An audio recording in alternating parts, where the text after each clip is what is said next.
Сәлеметсіңдер ме балалар, каналыма қош келдіңдер. Видеомен таныспас бұрын каналға тіркеліп, лайк басып, комментарий жазуды ұмытпаңыздар. Біз бүгін сіздермен 11 сынып оқулығындағы өсу және даму бөліміндегі бағаналы жасушалардың ұғымы және олардың қасиеттері туралы айтатын боламыз. Бүгінгі өтетін тақырыбымыздағы слайдтағы ақпараттарды дәптерлеріңізге жазып алыңыздар, өзіңізге қажеттілігін. Мен сіздерге басқа да қосымша ақпараттар туралы айтқым келіп тұр бұл тақырып бойынша. Ең бірінші біз бағаналы жасуша дегеніміз не, осыған тоқтала кетейік. Бағаналы жасуша дегеніміз ол тірі организмдердің ерекше жасушаларының иерархиясы. Олардың әрқайсысы кейіннен ерекше түрде жаңағы өзгеру мүмкін. Яғни бұл анықтамасы.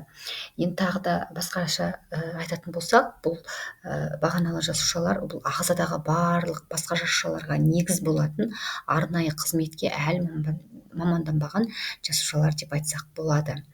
Бағаналы жасушалардың ерекшелігі неде? Олар өзін өзі шексіз көбейте алуында, яғни ұзақ уақыт бөліну қабілетінің сақталуында. Сонымен қатар олар әр түрлі тіндер мен мүшелердің жасушаларына айналады. Тін дегеніміз ұлпа, білесіздер. Ал бұл қасиет оларды дифференциациялану деп аталады. Бағаналы жасушалар зақымданған тіндердің қалпына келуге қатысады. Сондықтан бұларды медицинада қолдану өте маңызды болып табылады. Адамның ағзасындағы эмбриондық және ересек бағаналы жасушалар болады.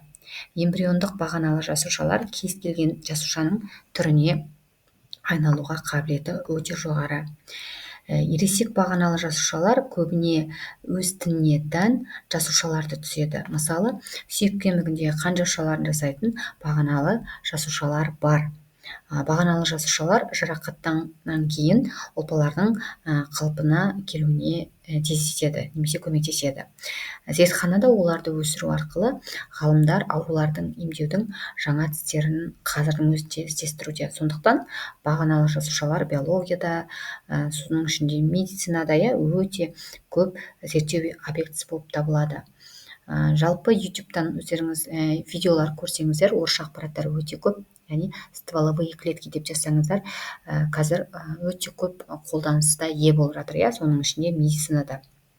Енді осы бағаналы жасушалар практикада қайда қолданылады? Осы сұраққа жауап беретін болсақ, бұлар бірінші қан ауруларын емдеуде, яғни сүйектің кемігін трансплантациялау арқылы лейкоз, лимфома сияқты қан аурулары бар, соларды емдеуде қолданылады практикада. Келесі ол бізде күйіктерді емдеуде. Терінің бағаналы жасушаларынан жаңа тері өсіреді, соны күйген жерге орналастырады. Жараны және тіндерді, яғни ұлпа дейміз, тінді қайталап жатырмын, ұлпаларды қалпына келтіруде, бұлшықет, шеміршек, сүйек тіндерін қалпына келтіруде қолданады. Келесі ол бізде офтальмология, яғни окулист, көз емдеуде, яғни көздің қазан қабығын жөндеген кезде бағаналы жасушалармен көру қабілетін қалпына келтіруге мүмкіндік береді. Қан диабеті ауруларына, яғни инсулинді бөлетін жасушаларды өсіру арқылы жаңа емдеу жолы қазіргі кезде ғалымдар қарастырып жатыр.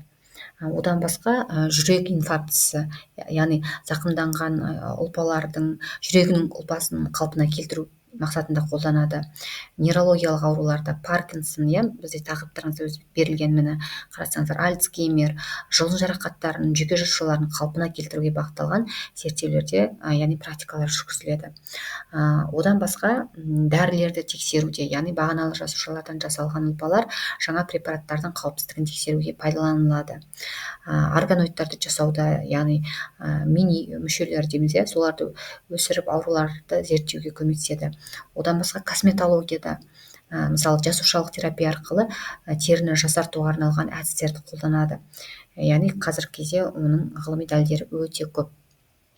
келесі бұл бізде осы бағаналы жасушалар қандай әдістермен алынады деген сұраққа жауап беретін болсақ, бұл сүйек кемігінен алғанда, яғни адамның жамбас сүйегіне инені енгізеді да сүйектің кемігі сұйықтығын сорып алады.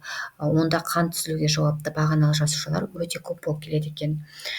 Келесі ол қаннан алу, яғни перифериялық қан дейміз бұл жерде.